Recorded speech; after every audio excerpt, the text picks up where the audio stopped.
Hello everyone, welcome to my channel study studio. हाँ जी, कैसे हैं बेटा आप सभी? आशा है सभी बहुत ही अच्छे होंगे। तो मैं आज आपको ये बताऊंगी क्लास 7th में व्याकरण में क्या क्या सिलेबस है। ठीक है बेटा, तो आपको सिलेबस देखना है और उनको 1 बाय 1 इसमें 14 दे रखे हैं। मेन तो वैसे पत्र, निबंध, लेखन, अपठित गद्यांश ये भी है, बट मेन इसमें 14 हैं। तो सबसे पहले फर्स्ट में हम करेंगे, देखिए मैं बताती हूँ आपको 1 बाय 1। सबसे पहले हम पढ़ेंगे संज्ञा। संज्ञा किसे कहते हैं, इसके कितने भेद होते हैं, और संज्ञा मतलब कि दे दिया कि कौन भेद में, जैसे एक सेंटेंस दे दिया उसमें कौन सी संज्ञा है। ठीक है, ये आपको निकालना है कि ये व्यक्तिवाचक संज्ञा है या जातिवाचक संज्ञा या भाववाचक संज्ञा है। जब आपके इनके भेदों का अच्छे से पता चल जाएगा तो आप उसमें बता सकते हो। ठीक है, संज्ञा है, सर्वनाम है। थर्ड टॉपिक है क्रिया विशेषण। क्रिया विशेषण भी बहुत अच्छा टॉपिक है। शब्द व्यवस्था, और लिंग है, वचन है, समास है। थोड़ा बड़ा करके देखती हूँ, हल्का सा ऐसे, ओके। समास है, पदबंध है, वर्ण विचार है, संधि है, वाक्य व्यवस्था है, विराम चिन्ह है, मुहावरे हैं, लोकोक्तियाँ हैं। ठीक है, ये तो है इसके मेन 14 पॉइंट तो ये हैं व्याकरण में। फिर उसके बाद क्या है, पत्र, लोकोक्तियों के बाद निबंध लेखन। निबंध कैसे लिखते हैं, कौन कौन से निबंध होते हैं, पत्र कौन कौन से होते हैं, अपठित गद्यांश कैसे करते हैं। ठीक है, तो ये अपठित गद्यांश में क्वेश्चन आंसर कैसे निकालते हैं, तो ये हमारे सिलेबस में आता है क्लास 7th के व्याकरण के सिलेबस में। ठीक है, तो ये हमारा क्लास 7th का व्याकरण का सिलेबस है। तो हम सबसे फर्स्ट में करेंगे संज्ञा। क्या करेंगे, सबसे फर्स्ट चैप्टर हम करेंगे संज्ञा। तो आपको क्या करना है, बहुत ही ध्यान से इसको सुनना है और समझना है। मैं लिखूँगी नहीं क्योंकि उसमें टाइम भी ज़्यादा लगता है और उसमें समय वेस्ट होता है, वीडियो भी ज़्यादा लंबी बन जाती है। मैं सिर्फ आपको इतने अच्छे से समझा दूँगी कि आपको उसी समय सब कुछ याद हो जाएगा। ठीक है बेटा, तो सबसे पहला मेरा टॉपिक है संज्ञा। तो जैसे कि क्वेश्चन बनता है इसमें, संज्ञा किसे कहते हैं, क्वेश्चन कई बार आता है संज्ञा किसे कहते हैं और इसके कितने भेद हैं या भेदों के नाम बताइए। ठीक है, तो सबसे पहले आपको समझ में आना चाहिए संज्ञा। कई बच्चे क्या करते हैं, संज्ञा को सर्वनाम में, सर्वनाम को संज्ञा में, विशेषण में, उनका एक दूसरे से मेल जोल कर देते हैं, मिला देते हैं। ठीक है, ऐसा कुछ नहीं करना, तो आपको समझोगे तो कभी नहीं मिलाओगे। ठीक है, रट्टा नहीं मारना, क्योंकि बच्चे क्या करते हैं कि उसको रट लेते हैं और उनको कन्फ्यूजन होता है कि संज्ञा का सर्वनाम में लिख देते हैं, सर्वनाम का विशेषण में लिख देते हैं। ऐसा कुछ नहीं करना आपको, तो बिल्कुल ध्यान से देखना। देखो, संज्ञा का जो परिभाषा आती है उसको आप लिख सकते हो, किसी व्यक्ति, जीव, वस्तु, स्थान, गुण, भाव, तो आदि के नाम को संज्ञा कहते हैं। तो इसमें आपको समझना क्या है, कोई भी व्यक्ति का नाम हो सकता है, कोई भी जीव का नाम हो सकता है, किसी भी वस्तु का नाम हो सकता है। ठीक है, इसमें मेन पॉइंट ये है, यही दिया है ना, नाम को। ठीक है, और ये तो हो गया व्यक्तिवाचक संज्ञा में आ जाएंगे, जिनमें नाम आ जाते हैं ना, जैसे कि किसी का भी नाम है, श्री कृष्ण है, गंगा है, हिमालय, ये नाम आ गए। तो कोई भी व्यक्ति है, कोई भी वस्तु है, कोई भी स्थान है, ये 4 चीज़ें आप ध्यान से देखो।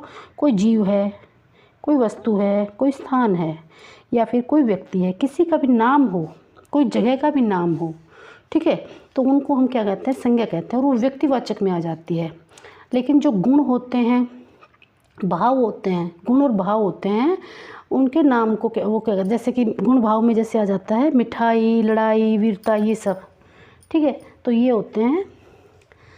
तो आप कैसे याद करेंगे, किसी भी व्यक्ति, वस्तु, स्थान आदि के, जीव आदि के नाम, गुण या दोष, उनके जो गुण या दोष होते हैं, गुण या भाव आदि के नाम को हम क्या कहते हैं, संज्ञा कहते हैं। किसी व्यक्ति, जीव, वस्तु, स्थान, गुण, भाव आदि के नाम को संज्ञा कहते हैं। जैसे मोहन एक नाम है, शेर भी एक नाम है, दिल्ली, दावत आदि।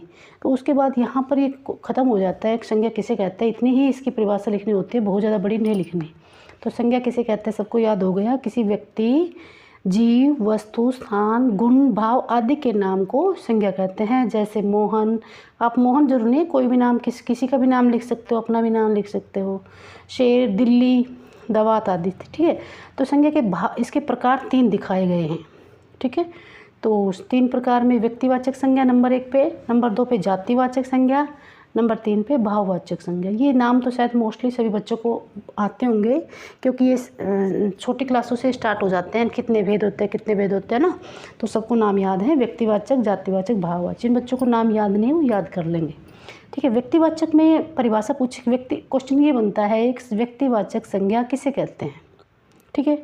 व्यक्तिवाचक संज्ञा किसे कहते हैं, तो आप परिभाषा में जैसे ये पूछ लिया व्यक्तिवाचक संज्ञा किसे कहते हैं, तो आप लिखेंगे जो शब्द किसी एक ही व्यक्ति, जो शब्द किसी एक ही व्यक्ति, स्थान अथवा वस्तु का बोध कराए उसी व्यक्ति, यानी कि पर्सनल, क्या कहते हैं, एक ही चीज़। जैसे दिल्ली है, दिल्ली एक है, श्री कृष्ण है, श्री कृष्ण भी एक ही है, गंगा भी एक है, हिमालय भी एक है। तो जो एक ही व्यक्ति का, देखो जो ये चीज़ें थी यहाँ पे, व्यक्ति भी आ गया, देखो यहाँ पे है ना, स्थान भी आ गया, वस्तु है, वस्तु भी आ गया, है ना। तो जो शब्द, आपको ये शब्द जरूर याद करना है। आपको स्टार्ट, कई बार बच्चे क्या करते हैं, कंफ्यूज हो जाते हैं, हम लिखना कैसे स्टार्ट करें इसको, तो सिर्फ आप सब में ये याद करना, जो शब्द, ठीक है, जो शब्द किसी एक ही व्यक्ति का, किसी एक ही व्यक्ति, कोई एक ही व्यक्ति हो, वो पूरी दुनिया में एक ही स्थान हो या एक ही वस्तु हो, उसका बोध कराए, उसे व्यक्तिवाचक संज्ञा कहते हैं। जैसे दिल्ली, श्री कृष्ण, गंगा, ठीक है, हिमालय, और क्या दे सकते हो आप, मुंबई, ठीक है, अपने स्टेट का नाम, ये सब एक ही होते हैं, तो आप ये डाल सकते हो। जातिवाचक संज्ञा पूछे क्वेश्चन, जातिवाचक संज्ञा किसे कहते हैं, ठीक है। तो जातिवाचक संज्ञा में क्या डालेंगे आप, जिसमें एक जाति के सब पदार्थों का एक साथ समान रूप से बोध हो। जिसमें एक ही जाति, यानी कि बहुत सारे एक जैसे हो। जैसे स्कूल है, बहुत सारे स्कूल होते हैं, नगर हैं, बहुत सारे नगर होते हैं, पर्वत हैं, बहुत सारे पर्वत होते हैं। तो जाति है ये, मतलब कि इनमें बहुत सारे तो लोग होते हैं, लेकिन एक ही जाति के होते हैं, ठीक है। जैसे बालक है, बहुत सारे बालक होते हैं। तो जिसमें एक ही जाति के सभी पदार्थों का एक साथ समान रूप से बोध हो, तो ये आपको याद करनी पड़ेगी। देखो बेटा, जिसमें एक जाति के सब सदस्यों का एक साथ समान रूप से बोध, उसे जातिवाचक संज्ञा कहते हैं। जैसे बालक है, बहुत सारे बालक है, स्कूल है, नगर है, पर्वत है, ठीक है। अब पॉइंट इसका तीसरा है, भाववाचक संज्ञा किसे कहते हैं। तो भाववाचक में क्या लिखेंगे, जिसमें किसी पदार्थ के धर्म, कोई भी चीज़ है उसके धर्म हो, उसमें गुण हो, कोई दोष हो, कोई अवस्था हो या व्यापार आदि का बोध हो। यानी कि जैसे कि इसमें खास तो ज़्यादातर तो गुण और दोष ही आता है भाववाचक में। तो धर्म, गुण, दोष, अवस्था, ये पॉइंट आपको ध्यान रखना है। धर्म, गुण, दोष, अवस्था, व्यापार आदि का बोध हो, यानी कि बोध मतलब ज्ञान हो, पता चले हमें, उसे भाववाचक संज्ञा कहते हैं। जैसे मित्रता, ये भाववाचक है। सौंदर्य, मिठास, लड़ाई, वीरता आदि। तो ये तो हो गए, जैसे कि वीरता, ये जैसे ये बालक वीर है ना, ये लड़ाई में बहुत तेज है, तो ये इसके भाववाचक संज्ञा में आ जाते हैं। इसका सौंदर्य, मिठास, तो ये तो हो गए इसके 3 प्रकार। तो क्वेश्चन ये भी बनता है, संज्ञा किसे कहते हैं, उसके कितने प्रकार होते हैं। और आप क्वेश्चन अगर छोटा पूछे तो इसके नाम लिखेंगे, अगर क्वेश्चन 5 नंबर का पूछे तो इसको सारी डेफिनेशन छोटे छोटे लिखनी है और एग्जाम्पल भी दिखाने हैं उदाहरण में, ठीक है, जैसे उदाहरण दिखाने हैं। और कई बार क्या 1 नंबर का, 2 नंबर का ये भी पूछ लेते हैं, जातिवाचक संज्ञा किसे कहते हैं, या भाववाचक संज्ञा किसे कहते हैं, या फिर व्यक्तिवाचक संज्ञा किसे कहते हैं। ये तो हो गए सारे, ठीक है। और कई बार क्या पूछते हैं कि जैसे कि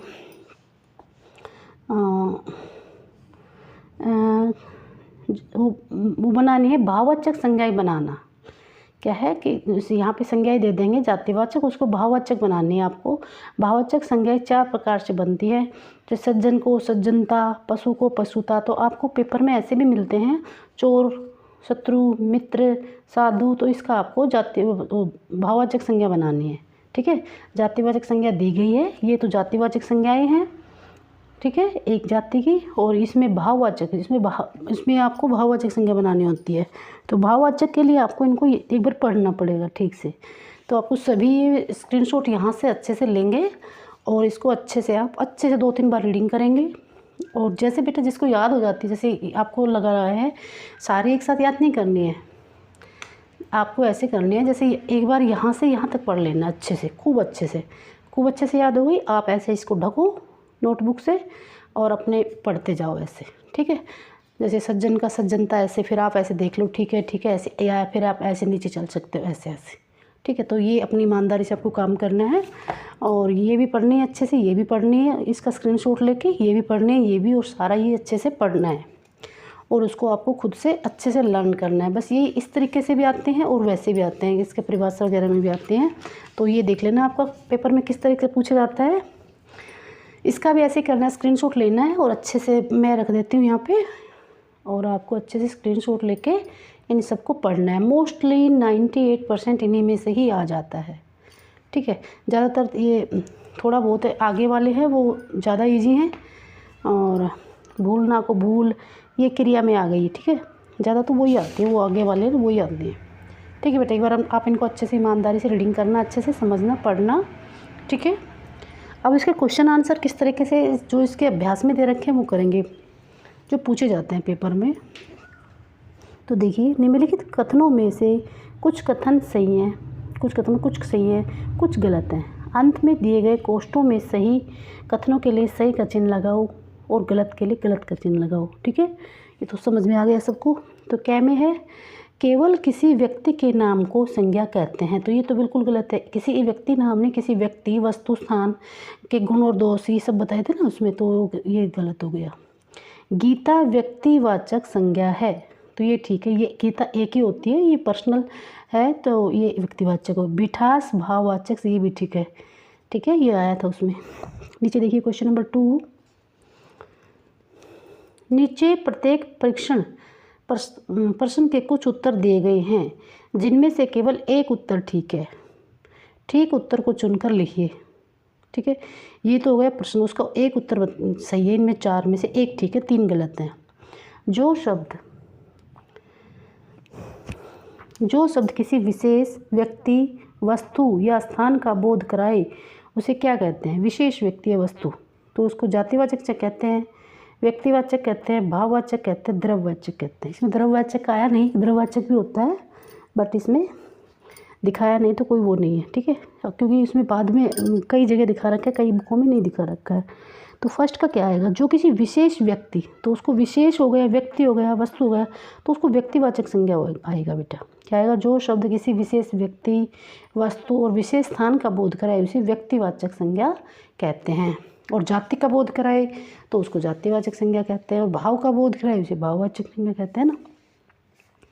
इसका ख पार्ट देखिए, जिसमें किसी वस्तु या व्यक्ति के भाव और गुण की बात हो, तो जिसमें भाव आ जाए वो भाववाचक संज्ञा हो जाएगी। भाव हो और गुण हो, जैसे हम कहते हैं ना ये बहुत अच्छा पढ़ता है, तो ये भाववाचक संज्ञा हो गई। गुण की बात आए तो उसे क्या कहते हैं, भाववाचक संज्ञा कहते हैं। जो शब्द किसी जाति का बोध कराए उसे जातिवाचक संज्ञा कहते हैं, ठीक है। क्वेश्चन नंबर 3 देखिए बेटा, निम्नलिखित शब्दों में से उचित शब्द छांटकर निम्नलिखित तालिका पूरी कीजिए। मिठास, कुरान, छात्र, गीता, पक्षी, और चौड़ाई, नारी, कोमलता, बहन, संभ्राम, अध्यापिका, नयापन, वन।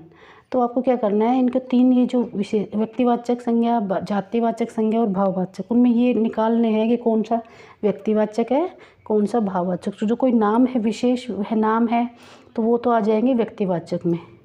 तो कुरान है, इसमें ये हो गया। गीता है, देखो कुरान मुसलमानों की बुक है और गीता है हमारे हिंदुओं की। राम भी एक विशेष नाम है, ठीक है। बाकी मिठास भाववाचक में आ जाएगा, और छात्र आ जाएगा, ये समूह में आ जाएगा, तो ये जातिवाचक में आ जाएगा। पक्षी भी जातिवाचक में आ जाएगा, ठीक है। चौड़ाई भाववाचक में आ जाएगा, उसकी वो बताई गई है भाव। नारी किस में आएगा, नारी आएगा जातिवाचक में, नारियों को भी समूह होता है। कोमलता भाववाचक में आ जाएगा, कोमलता। और बहन बहुत सारी बहनें होती हैं, तो ये भी जातिवाचक में आ जाएगा। राम आ जाएगा व्यक्तिवाचक में। अध्यापिका बहुत सारी होती है, ये भी जातिवाचक में जाती है इनकी। नयापन आ जाएगा भाववाचक में। वन आ जाएगा, वन बहुत सारे होते हैं, तो ये आ जाएगा जातिवाचक में। हो गया क्लियर। आगे देखिए, मतलब कि कैसे भी घुमा फिरा के क्वेश्चन आए आपको समझ में आना चाहिए। इसका मेन मुद्दा ये है कि कैसे होते हैं ये, ठीक है। इनके तीनों को आपको अलग अलग उसमें आना चाहिए। क्वेश्चन नंबर 4 देखिए, जातिवाचक संज्ञा और व्यक्तिवाचक संज्ञा के मुख्य अंतर बताओ। दो उदाहरण लिखो। तो भाववाचक संज्ञा और जातिवाचक संज्ञा में मुख्य अंतर बताओ, उसके दो उदाहरण देखो। तो जातिवाचक संज्ञा किसे कहते हैं वो लिखनी है, उसके वो बताने हैं। जिस शब्द में एक जाति के सभी पदार्थों के एक साथ एक ही जाति के हो सभी और एक साथ हों तो समान रूप से बोध हो, उसे तो जातिवाचक कहते हैं। जैसे मेज, कुर्सी, खिड़की। व्यक्तिवाचक जिस शब्द से किसी विशेष व्यक्ति, कोई विशेष व्यक्ति हो, वस्तु हो, ये तो सारे वही उसकी परिभाषा है, कुछ नहीं करना इसका। ठीक है, दो उदाहरण लिख के उनकी परिभाषा लिखनी है। आगे देखिए, जातिवाचक संज्ञा सर्वनाम, विशेषण तथा क्रिया शब्दों के दो भाववाचक। तो जैसे जातिवाचक में और ये तो दे दी जातिवाचक के, फिर ये दे दी सर्वनाम के, और आगे दे देंगे विशेषण के और क्रिया के। तो जैसे वो आपने ये करवाए ना, ये वाले, ये और ये सारे इन्हीं में से ही हैं। ठीक है, तो ये अच्छे से याद कर लेना, ये क्वेश्चन उसी में से हो जाएगा। निम्नलिखित भाववाचक संज्ञाओं में जातिवाचक संज्ञा बनाइए। सब वही है, आपको वो याद करने हैं, सारे हो जाएंगे। जैसे भाववाचक में चोरी का चोर, साधुता का साधु, देवता का देव। भाववाचक में इकाई का एक, आपा। देखो आपको वो 2 पेज मैंने बोला ना, स्क्रीनशॉट लेना है, उनके याद करना है, सारे वही है पीछे। ठीक है, आपको याद करोगे तो आपको सारे इनमें से आप प्रैक्टिस कर लें, इनके स्क्रीनशॉट ले सकते हो और फिर आप इनको प्रैक्टिस करना खुद से ही, कितने आपको याद हुए। ठीक है, मेन इनको समझना है। और क्वेश्चन नंबर 8 देखिए, निम्नलिखित शब्दों वाक्यों में रिक्त स्थान भरने हैं। व्यक्तिवाचक संज्ञा हमारे देश के पहले प्रधानमंत्री थे। तो इसमें पहले प्रधानमंत्री कौन थे? पंडित जवाहरलाल नेहरू। पंडित जवाहरलाल नेहरू हमारे देश के प्रमुख पहले प्रधानमंत्री थे। ये व्यक्तिवाचक संज्ञा है। जातिवाचक में सब प्राणियों में बुद्धिमान है। तो इसमें क्या लिखेंगे? मनुष्य सब प्राणियों में बुद्धिमान है। चालाकी, यहाँ पे भाववाचक में चालाकी हमें निपुणता सिखाती है, भाववाचक में आ गया। और ये मधुरता मनुष्य का सबसे बड़ा आभूषण है। ये भर लेना आपको, अगर आपके अभ्यास की बुक में है ना तो वो भर लेना। अब देखिए और क्वेश्चन 2-4 क्वेश्चन और दे रखे हैं इसमें। देखिए बेटा, संज्ञा किसे कहते हैं? तो आपको ये 4 डेफिनेशन जैसे दे दी, तो आपको इनमें से डेफिनेशन कौन सी ठीक है वो आपको भरनी टिक करनी है। किसी व्यक्ति, वस्तु, स्थान, भाव का बोध कराने वाले पदों को संज्ञा कहती है। ठीक है, संज्ञा सर्वनाम की विशेषता नहीं, ये नहीं है, ये पहले वाला ही आएगा। व्यक्तिवाचक संज्ञा में से किसका बोध होता है? व्यक्तिवाचक किसी विशेष व्यक्ति, वस्तु या स्थान का बोध होता है। व्यक्तिवाचक में किसी व्यक्ति, विशेष वस्तु या स्थान का बोध हो, किसी विशेष का। ठीक है, नॉर्मल का नहीं, विशेष का, तो उसको कहते हैं। जैसे दिल्ली है, मुंबई है, जो राम है, कुरान है, गीता है, ये हो गई व्यक्तिवाचक में। ठीक है बेटा, ये जो मेन है ये। अगला देखिए, संज्ञा के प्रमुख भेद। संज्ञा के 3 भेद दिखाए हैं। जिन संज्ञा शब्दों से किसी वर्ग के सभी प्राणियों, वस्तुओं और स्थानों का बोध हो, उसे जातिवाचक कहते हैं, है ना। जिसमें किसी वर्ग के सभी प्राणी, बहुत सारे हैं लेकिन समूह में है, वर्ग में है। नेक्स्ट क्वेश्चन देखिए, जिन संज्ञा शब्दों से किसी पदार्थ का, व्यक्ति का, वस्तु के गुण और दोष, धर्म और व्यापार, दशा का बोध हो, उसे कौन सी संज्ञा कहते हैं? उसको भाववाचक संज्ञा हम कहते हैं। बस इतना ही था ये चैप्टर। आशा है सभी बच्चों को बहुत ही अच्छे से समझ में आ गया होगा बेटा, और बहुत ही ईजी है।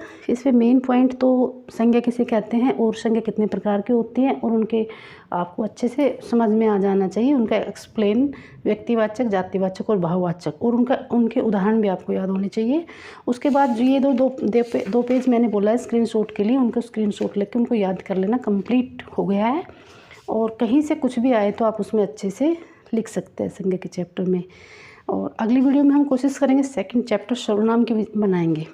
ठीक है, 14 इसके चैप्टर हैं व्याकरण के, और व्याकरण में बहुत घुमा फिरा के क्वेश्चन आते हैं, तो घबराना नहीं है। आपको वो 2 पेज अच्छे से याद करने हैं। बाकी सब कुछ तो आपको याद हो गया होगा। अगर आपको वीडियो अच्छी लग रही है तो लाइक एंड सब्सक्राइब कीजिए। Thank you.